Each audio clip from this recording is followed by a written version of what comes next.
saudá-los com a paz de nosso Senhor Jesus Cristo. No livro de Osés, no capítulo número 2, eu leio apenas os versos 14, 15 e 16, que diz assim: portanto, eis que eu a atrairei e a levarei para o deserto, e lhe falarei ao coração, e lhe darei, leia o verso 15, e lhe darei dali as vinhas, as suas vinhas, e o vale de Acor por porta de esperança, e será ela obsequiosa como nos dias da sua mocidade, e como no dia em que subiu da terra do Egito. Naquele dia, diz o Senhor, ela me chamará meu marido, e já não me chamará meu Baal. Até aqui, que o Senhor, o Espírito Santo da verdade, aplique esta palavra ao seu coração para o crescimento da sua vida e para louvor e honra da glória de Deus. Amém. Você pode assentar.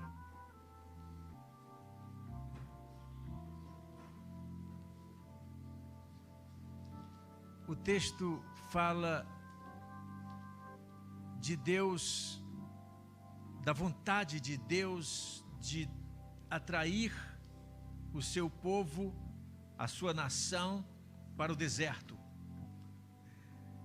Então, o deserto é um lugar indefinido ou de indefinições. No deserto, tudo perde o valor. Tudo que você tinha se relativiza por baixo. Eu viajava com um presbítero já faz alguns anos para uma cidade do interior. Ele tinha sido acometido de um câncer voraz, rápido e violento, e estava em pleno tratamento, e eu estava levando para passear, para conversar com ele, para consolá-lo, para ajudá-lo, pastoreá-lo. E eu me lembro que ele me disse no caminho o seguinte, que agora ele não estava mais correndo atrás, ele era um homem rico, é ainda, ele não estava mais correndo atrás daquilo que ele corria antes de ser acometido por aquele câncer violento. Agora, os valores que estavam diante dele eram outros. O que ele dava valor agora não era as mesmas coisas que ele dava valor antes. Porque ele estava no deserto, na verdade. Então no deserto você passa a ser ninguém. Ninguém gosta de ser ninguém. No máximo você é alguém. As coisas perdem a sua essência.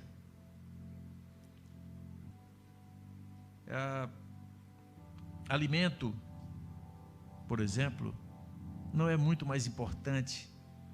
Jesus disse para o próprio Satanás, quando ele oferecia a possibilidade de comer pães feitos de pedra, ele disse: eu não vivo disso. Está escrito, eu vivo é da palavra, que me alimenta, não é isso. Não estou preocupado com o alimento. Ele estava no deserto. Status social, quando Satanás o levou para o pináculo do templo, para que dali ele fizesse um mega espetáculo de lançamento da sua carreira ministerial.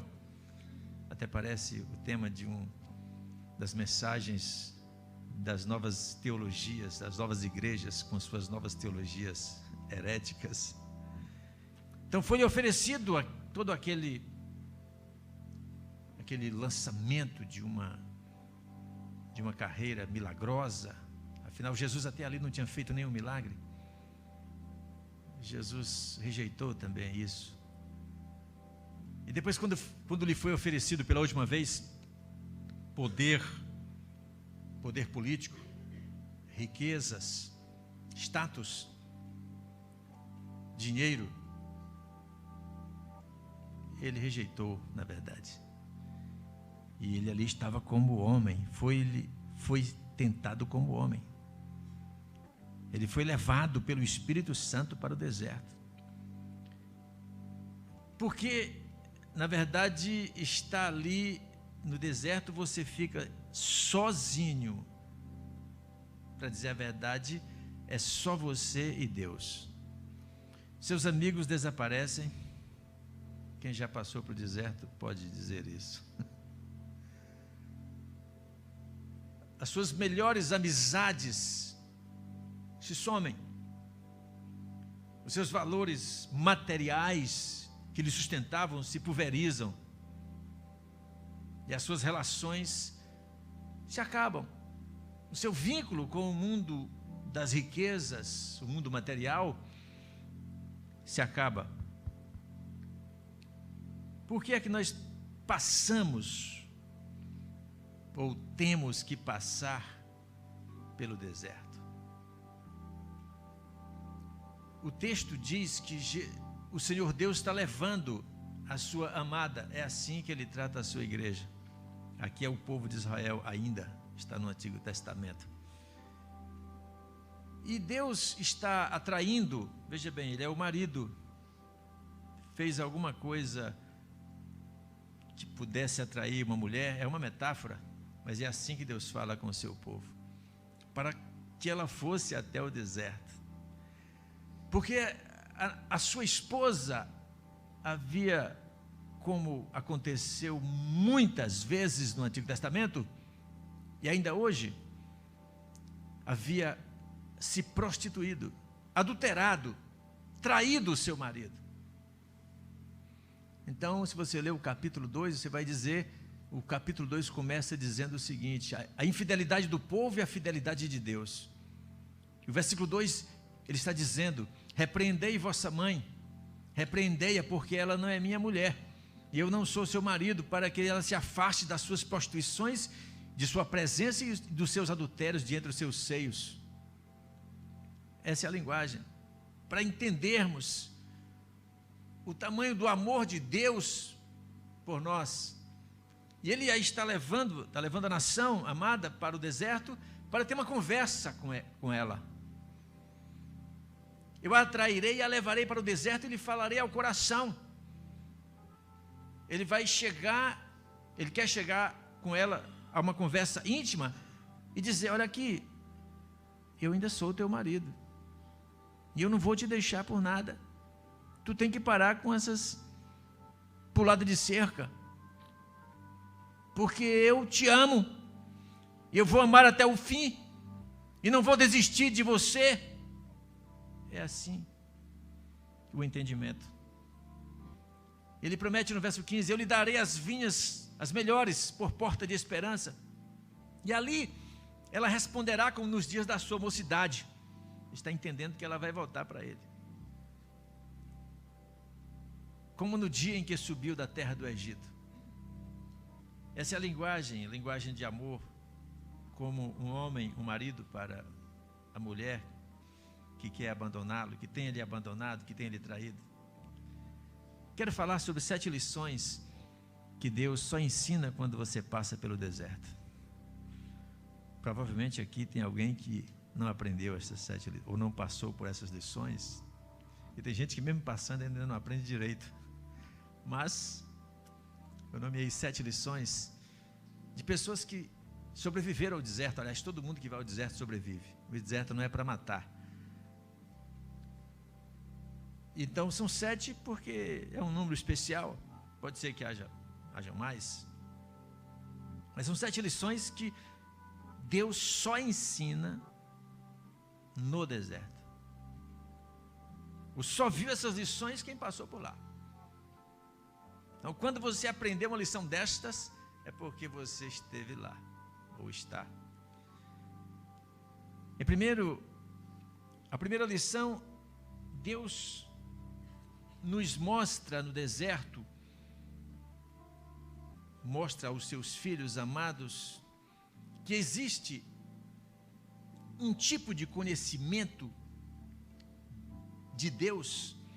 Ele nos mostra um tipo de conhecimento dele, que vai além, muito além do mero conhecimento técnico, intelectivo, teológico, formal, escolar, arrumadinho, que nós todos temos acerca de Deus e aprendemos durante toda a nossa vida de religiosos.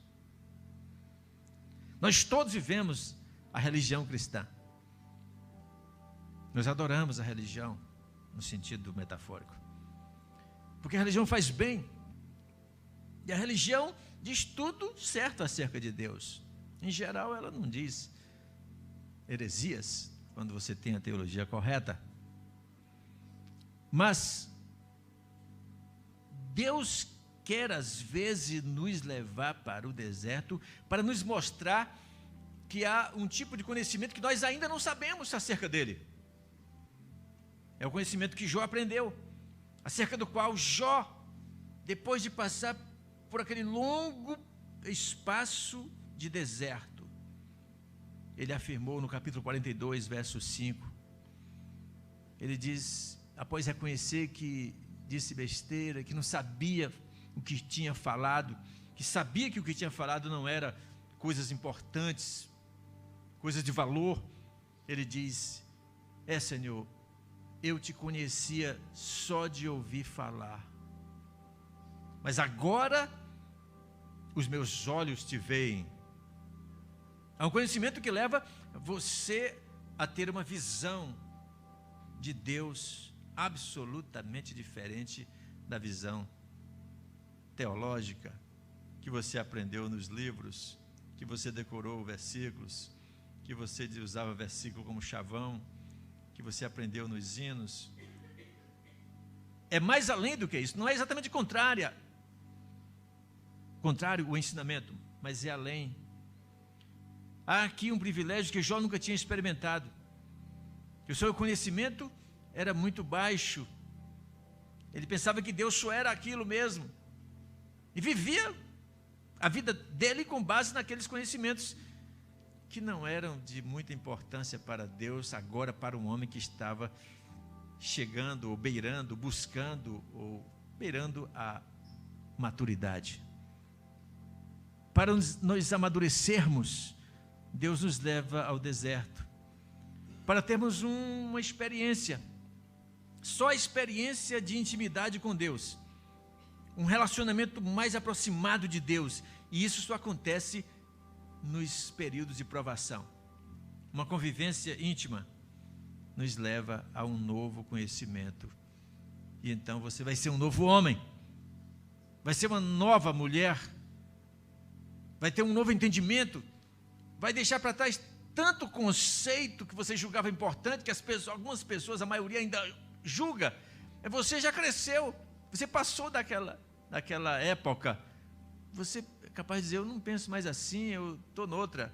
Agora a minha visão de um Deus mais real, mais espiritual, invisível, mais real. Segundo, Deus nos leva ao deserto para nos ensinar também acerca do caráter especial da sua presença, de quando estivermos ou quando estamos na sua presença. Há um caráter especial que nós não conhecemos, ou nós não experimentamos, ou nós desprezamos, nós não valorizamos, nós não buscamos, nós não entendemos. As pessoas fazem um culto, promovem um culto, elaboram uma liturgia, cultuam, seja coletiva ou individualmente, seja em que lugar for, mas não se leva em conta o caráter especial da santidade de Deus, por exemplo. Deus quer que aprendamos que Ele é santo, e que para adorá-lo, você precisa entender o que é isso, e entender que ele exige que nós o tratemos como santo. Há tanto vandalismo no meio evangélico. Liga as redes sociais para você ver o que é que aparece assim, em tom de gozação, de brincadeira, mas são coisas que acontecem na vida real eclesiástica do povo evangélico, mundo afora, Brasil afora. Quando Moisés estava no deserto já há 40 anos, sendo treinado por Deus para tratar de ovelhas, ele é chamado, ele é atraído por uma sarça que era envolta num fogo, embora ela não se consumisse, se deixasse consumir, significando que o povo de Deus ia passar por grande sofrimento, mas não se ia deixar consumir. Ele é atraído, diz a Bíblia, ele viu que era uma coisa muito impressionante e foi lá ver o que era, se virou para ver e ouviu a voz de Deus no meio do deserto ecoar com a seguinte frase: tira primeiro as sandálias dos teus pés, porque este lugar é santo. Só no deserto aprendemos essa dimensão da santidade de Deus. O resto é compêndio teológico. A gente nunca vai entender a real necessidade de sermos santos para nos achegarmos a um Deus santo, se não tivermos tido uma experiência real no deserto, é claro, com Ele. Para entender o que é isso, você tem que passar pela experiência, isso não se aprende em escola. Deus é santo. E o profeta Isaías, quando disse no capítulo número 6 do seu livro: eu vi o Senhor no ano da morte do rei Uzias, assentado num grande e sublime trono, as abas das suas vestes enchiam o templo. Olha a visão dele, como é linda. Ele disse que havia serafins, seres celestiais. O original dá uma ideia de serpentes de fogo, mas a Bíblia chama de serafins, que eles só aparecem no trono de Deus. Na Bíblia, ele disse que havia serafins, cada um tinha 6 asas. 6 asas. Com 2 cobriam os pés, com 2 voavam, com 2 cobriam o rosto. Era muita reverência. Isso está se falando de seres espirituais que moram no átrio sagrado mais santo de Deus. Convivem ali. 6 asas, umas cobriam o rosto, cobriam os pés, e as outras 2 era para voar. Era reverência, submissão, liberdade com reverência, que é difícil ver hoje nos adoradores. E então eles coreografavam ao redor do trono, dizendo a célebre e contundente frase: santo, santo, santo é o Senhor dos exércitos. Toda a terra, diziam eles, está cheia da sua glória. Um lugar santo. E Isaías disse que naquela hora surgiu, a casa se encheu de fumaça, e os batentes, as soleiras tremeram. Houve um pequeno sísmico. E Isaías disse a si mesmo, para si mesmo: ai de mim,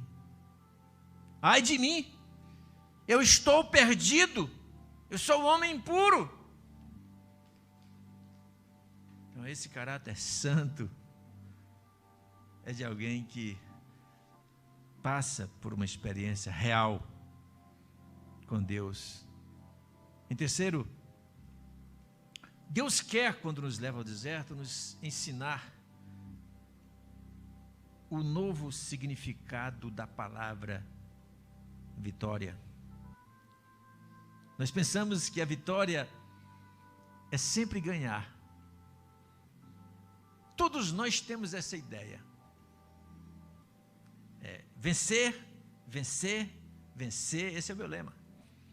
Então, com as novas teologias eclesiásticas, todo mundo então partiu para cima, usando palavras que a Bíblia consta escritas, mas não tem nada a ver. Por exemplo, quando se diz assim: tudo posso daquele que me fortalece. As pessoas dizem isso porque podem tudo, agora podem ganhar mais dinheiro, podem comprar um carro mais caro, uma casa mais cara, podem pagar um colégio mais caro. Tudo eu posso naquele que me... Paulo não disse isso nesse sentido, absolutamente. Quando Paulo disse isso, ele estava dizendo: eu posso tudo, posso sofrer, posso ser humilhado. Ele disse coisas para baixo. Essa é a vitória do crente. Então, quando Jacó, aquele que tem o nome registrado no cartório de enganador, a palavra Jacó quer dizer enganador, ele passa por toda uma experiência, mas ele vai para um deserto, ele passa uma noite em luta com um anjo, até que ele tem a resposta daquilo que ele busca há 20 anos, ele está sendo perseguido por si mesmo, pela consciência, que o acossa dia e noite, dizendo que o seu irmão, a quem ele deve, o procura para matá-lo. Ele sabe que fez mal ao irmão, ele sabe, o irmão jurou matá-lo. 20 anos, ele não tem paz. Ele ganhou muito dinheiro, mas não tem paz. Ele foi muito próspero. Ninguém nem sabe como é que acontece essas coisas, como é que Deus faz isso. Mas ele teve tanta prosperidade que teve que sair da casa do sogro, porque o sogro já não aguentava mais ele. Nenhum aguentava o outro, na verdade. Muita prosperidade, mas muita inquietação. Até que, no Val de Jaboque, ele se prepara com Deus para encontrar-se com o irmão que foi dito a ele: vem aí o teu irmão com 400 homens. Ele se prepara falando com Deus, e o anjo com quem ele luta tenazmente pergunta-lhe: qual é o teu nome, já que tu queres ser abençoado? Ele responde classicamente: meu nome é enganador, eu sou Jacó. Ali ele recebeu um novo nome. Então ele disse: agora tu és príncipe, serás Israel, porque como príncipe lutaste com Deus e com os homens e prevaleceste. A Bíblia diz que naquele dia, naquela hora, naquela madrugada, nascendo o sol, diz a Bíblia, nasceu-lhe o sol. Está escrito desse jeito: nasceu o sol para Jacó. Não tem outra interpretação. O sol nasceu para ele naquele dia, quando atravessava o vale de Peniel, onde ele tinha visto a Deus face a face. Ele dizia: eu vi Deus face a face e não morri. Que coisa, eu sou pecador e não morri. Deus é muito maravilhoso, muito gracioso. Então nasceu-lhe o sol quando atravessava Peniel, ponto. Em seguida diz assim: e manquejava de uma coxa. Onde está a vitória nisso? Falando do ponto de vista meramente humano. Como é que uma pessoa é levada à categoria de príncipe? É mudado o nome, a sua persona toda tem um novo significado para quem lhe encontrar agora. O seu irmão o vê diferente, é tanto que acabou a ideia de matá-lo.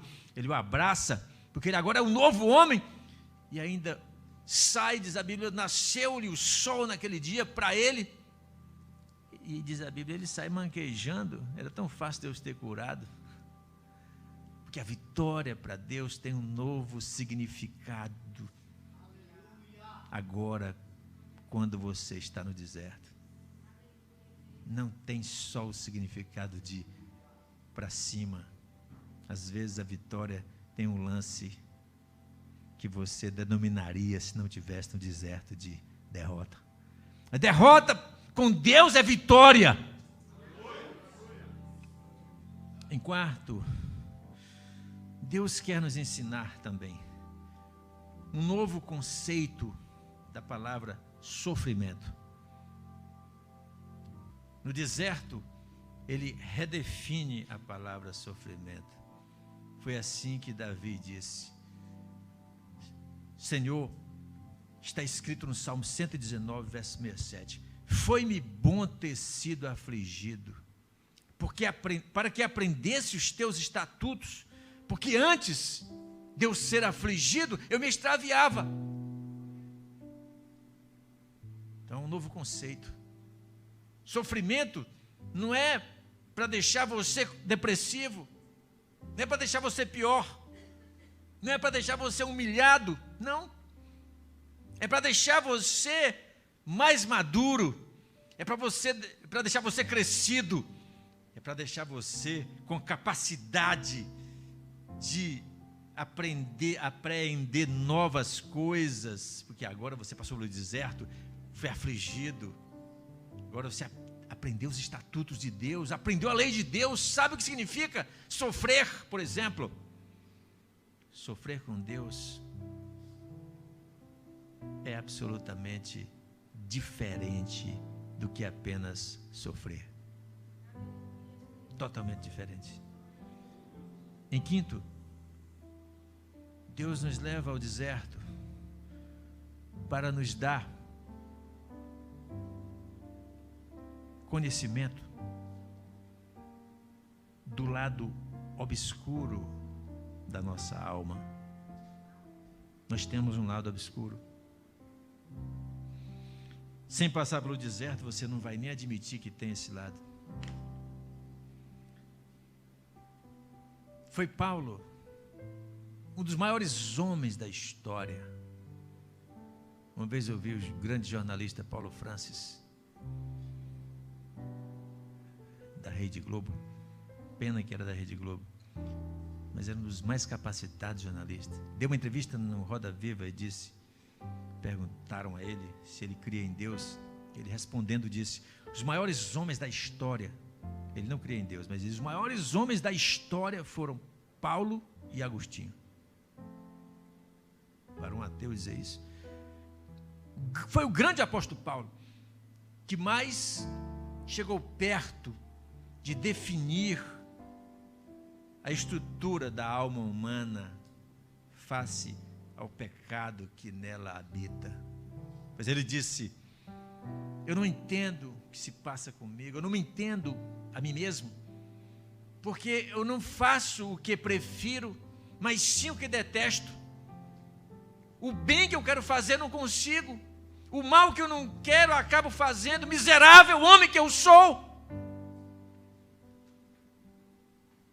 Só uma pessoa que passou por um deserto como ele, vivia, na verdade, passando em desertos, era capaz de entender esse lado obscuro. Há um lado obscuro, acerca do qual Davi, no Salmo 19, diz, Senhor, o grande rei Davi, grande mestre de louvor, disse, absolve-me, Senhor, dos meus pecados ocultos. E disse também no Salmo 51, lava-me completamente da minha iniquidade e purifica-me do meu pecado, pois eu conheço as minhas transgressões e o meu pecado está sempre diante de mim. Nós precisamos entender quem nós somos, nós precisamos nos conhecer a nossa própria estrutura, o nosso coração, de onde procedem todos os males, acerca do qual está escrito no livro do profeta Jeremias, no capítulo 17, no versículo número 9, que o coração é enganoso mais do que todas as coisas e desesperadamente corrupto. Assim é o coração humano. Você não pode ser um verdadeiro adorador se você não se conhece. Se você não sabe que tem um coração propenso ao pecado, mesmo sendo lavado pelo sangue de Jesus Cristo, eternamente você é um pecador.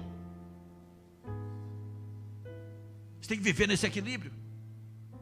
Você tem que se entender, porque senão você vai errar todo dia pensando que não tem pecado, só porque é crente. Tem gente que pensa que não tem pecado. tem crente que pensa que não tem pecado. Tem crente que vive como se não pecasse.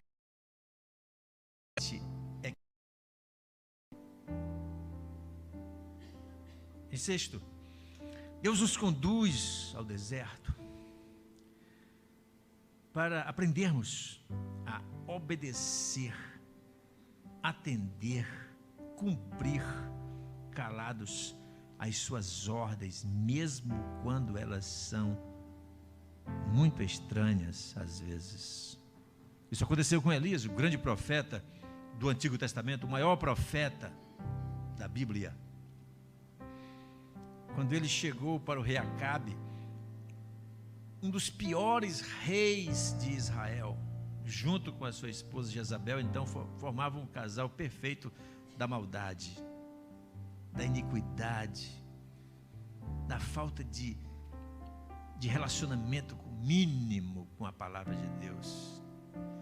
Elias sai não sei de onde, ele surge, ele aparece, ninguém sabe a origem, a família, a terra dele, diz lá, mas a gente não entende muito bem, é muito esquisito como ele surge.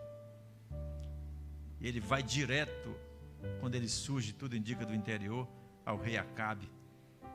E ele diz, confrontando-o, ele diz, segundo a minha palavra, não vai chover em 3 anos. Ele não disse nem segundo a vontade, em nome de Deus eu estou te dizendo, ele disse, segundo a minha palavra, não vai chover, vai ter uma seca de 3 anos, para você aprender. Tendo dito isto, o Senhor disse a Elias, foge daqui, para o lado oriental, onde tem o ribeiro de Querite, ali, diz a palavra, o Senhor Deus disse, eu ordenei aos corvos são animais considerados imundos pela lei. Nenhum judeu podia tocar num corvo ou em algo que um corvo tocasse. Mas eu ordenei aos corvos que ali mesmo te sustentem. Elias recebia alimento trazido pelos corvos. Todos os dias eles traziam um sanduíche de pão e carne pela manhã e um sanduíche de pão e carne à tarde. Com essa comida, com a força dessa comida, ele andou 40 dias. Isso aqui era um sanduíche, né? Mas bem, foram os corvos que trouxeram o alimento. Passados alguns dias, quando estava bebendo da torrente de Querite, a torrente secou. Tudo bem, era normal, porque havia uma seca decretada por Elias. Mas Deus não mandou Elias para lá. Quando Deus manda alguém para um lugar, a gente diz, ele vai providenciar, né? Pois não providenciou, não. Você deu glória a Deus, foi? Dona Thelma. Pois é, mas ele não providenciou, não. Eu entendi, minha irmã. Ele mandou e a torrente secou. Porque estava dentro dos seus planos, da sua providência. É assim que ele faz. A torrente secou. Então ele recebeu a seguinte ordem: vai para uma cidadezinha bem miserável, Sarepta, guerra, fome, inflação, fim do mundo ali. Ali eu ordenei a uma viúva que te sustente. Por que Deus não mandou ele para uma cidade importante, né? Nós mandaríamos um profeta para uma cidade, né? Miami, Londres. Ele mandou para uma cidadezinha.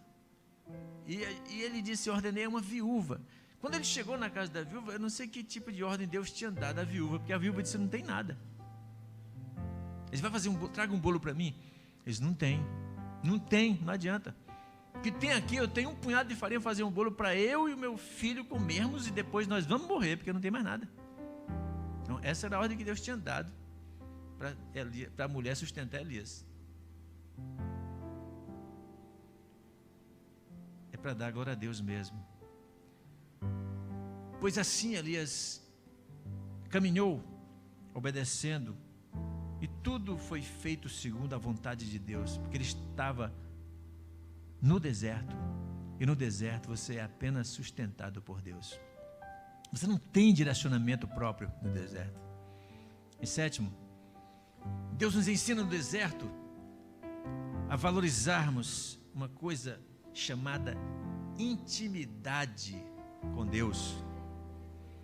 É no deserto que você aprende a valorizar a intimidade. É a coisa mais importante do mundo, é a coisa menos valorizada, porque o mundo material que nós vivemos, ele trabalha contra a intimidade com Deus. Já viu isso? No Japão, as pessoas, foi inventado recentemente, os semáforos no chão. A pessoa, porque todo mundo está, a pessoa vai andando aqui, vê o verde, aí para. Aí, aliás, anda. O vermelho, para. Isso é verdade plena. Foi agora, recente isso aí. Porque ninguém aguenta mais, as pessoas estão dominadas. Isso tira totalmente a intimidade com Deus e também com os familiares e também com os amigos e também com o mundo ao redor que nós tínhamos de amizade. Acabou aquele mundo de rodas gostosas, de amizades. As pessoas não querem mais, não tem mais tempo. Acabou. No deserto, nós aprendemos a ter intimidade. Um homem chamado Eliseu, o sucessor de Elias, e que pediu a Deus que desse porção dobrada do que ele dera a Elias. E ele recebeu, fez o dobro das coisas que Elias fez. Pois esse homem ele era profeta e mantinha um seminário. Ele tinha um grupo de profetas que ele mesmo sustentava, ensinava e sustentava. Então o seminário dele era muito pobre, havia fome na região, havia fome. E um dia ele chamou os seus alunos e disse: vão ali pelo campo e ver se vocês colhem alguma coisa, folhas que tiverem lá para a gente fazer uma sopa para comermos. Colheram muitas folhas, apenas folhas, não tinha mais nada. Dentre elas, alguém colheu uma folha venenosa, tipo lá de colossíntida, que tinha veneno. Alguém denunciou a morte na panela quando estava cozinhando. Depois Eliseu orou e se acabou. Essa era a situação da cidade, do ministério de Eliseu. Pois Eliseu recebeu em sua própria casa, que devia ser, eu imagino, aquelas casinhas humildes, em que a porta você tem que se abaixar um pouco para entrar. Ele recebeu um dos homens mais poderosos, um general sírio chamado Naamã, que vinha atrás de cura, recebeu a cura. Depois de receber, ele voltou, ele não acreditava nem que ia ser curado, mas voltou com um carro, trazendo cerca de 0,5 tonelada de, entre outras coisas, ouro, prata e vestes especiais. Ele veio trazer para o profeta rejeitou completamente. Isso passando fome. E o carro ficou lá, os bois aqui tremendo porque estava pesado demais, doido para descarregar. E aí o Naamã insistindo, o general insistindo, e ele não recebeu. Houve problema porque o empregado dele, que cresceu os olhos e foi atrás, depois pediu alguma coisa, dizendo que o profeta tinha mandado buscar, tinha se arrependido e tinha querido alguma coisa. Ele trouxe e pegou a lepra de Naamã toda, ele e a sua família. O que é que o Senhor Deus quer quando nos atrai ao deserto? Eu caminho para encerrar. Deus quer uma coisa, preste atenção. Ele quer reposicionar o nosso ego. Reposicionar o nosso ego. O nosso ego nas nossas mãos é algo desastroso. A coisa mais desastrosa do mundo é um ego na mão do seu próprio dono, administrado por ele. Nas mãos de Deus é uma bênção, porque nas nossas mãos, se depender de nós, o nosso ego estará sempre no trono, mas lá não é o lugar dele, porque o trono já tem um, O trono já tem dono. O lugar do ego é embaixo do trono. Deus nos leva ao deserto para, segundo lugar, repaginar a nossa vida. Repaginar. Fazer uma nova pessoa. Faxina geral. Toda aquela bagagem que os israelitas traziam do Egito, aquela bagagem, aquela cultura maldita que se incrustou nas suas mentes e que os fazia seres reclamadores, maus, invejosos, com vontade às vezes de matar a Moisés, ingratos, descrentes, toda aquela tralha, troço, treco, trambolho, trem, bugiganga, tranqueira, catrevagem, quinquilharia que você trouxe, que nós trazemos, que às vezes não se limpa com 5 anos, com 10, às vezes elas ficam lá. 30 anos de crente, está lá. Aquele peso, né? Já viu aquela pessoa andando na rua, cheio de sacola velha, saco, 2 chapéus, mais do que uma mala, pedaço de pau, pendura em tudo quanto é lugar, vários casacos, aquela pessoa bem forte de tralhas. Deus quer repaginar a nossa vida, fazer de nós um novo homem, de Efésios 4, e nos revestir do novo homem, Efésios 4, 24, que segundo Deus foi criado em verdadeira justiça e santidade. Pelo que, diz Paulo, deixar a mentira. Mentira é um peso. Falar a verdade, cada um com o seu próximo. Irai-vos e não pequeis. Não se põe o sol sobre a vossa ira. Não se põe o sol sobre a vossa ira. Não se põe o sol, é um dia. Tem gente que tem 20 anos de mágoa, gente. Eu já vi. Eu já vi uma senhora se levantar numa oração e dizer e dar testemunho: eu fui curada. Agora, pastor, porque o senhor disse que se alguém tivesse mágoa, perdoasse para Deus curar. Eu perdoei o meu marido que tinha uma mágoa dele de 20 anos.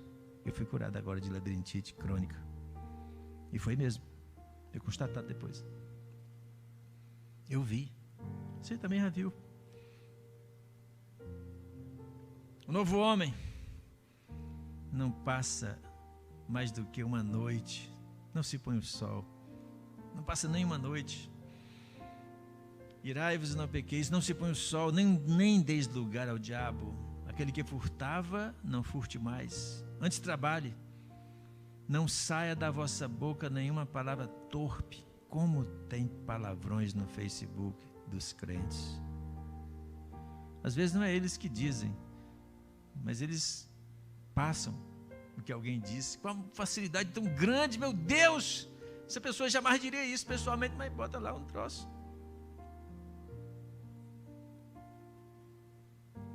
Não saia da vossa boca toda amargura, cólera, ira, gritaria, blasfêmia sejam tiradas de vós, dentre vós, bem como toda malícia. Antes sede bondosos uns para com os outros. Deus quer repaginar. Deus quer repaginar a nossa vida no deserto. No deserto é para repaginar. Repaginar, tirar todo aquele peso. Agora concluindo mesmo. O deserto é um lugar onde você fica sem direção. Deus tira de você o controle das coisas que você tinha. Você às vezes não perde as coisas, perde o controle. Deus tira. Para você ficar totalmente nas mãos dele. É um lugar também onde você não entende quando entra, só entende quando sai. Você vai dizer como Davi: foi bom eu ter sido afligido. O deserto é um lugar onde a sua velha estrutura que nós vivemos lado obscuro. O deserto é um lugar onde você vive a mortificação. Durante a caminhada que o povo de Israel foi obrigado a fazer em 40 anos quase para o Egito, morreu toda aquela geração do Egito. Toda a geração que nasceu no Egito, que veio do Egito, morreu ali. Deus quer matar toda aquela influência perniciosa aqui em Caleb. O deserto é o lugar onde você vai aprender a esperar. Se você não tem paciência, prepare-se. Não tem nada, não tem banco, não tem amigo rico, não tem nada que você possa se apegar. É um lugar onde você apenas espera. E só espera por Deus. A caminhada dos israelitas poderia ser feita em 40 dias. Foi feita em 40 anos.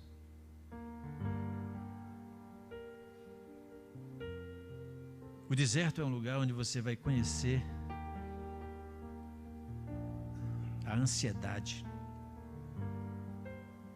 Ou melhor, você vai conhecer que ter ansiedade não vale a pena.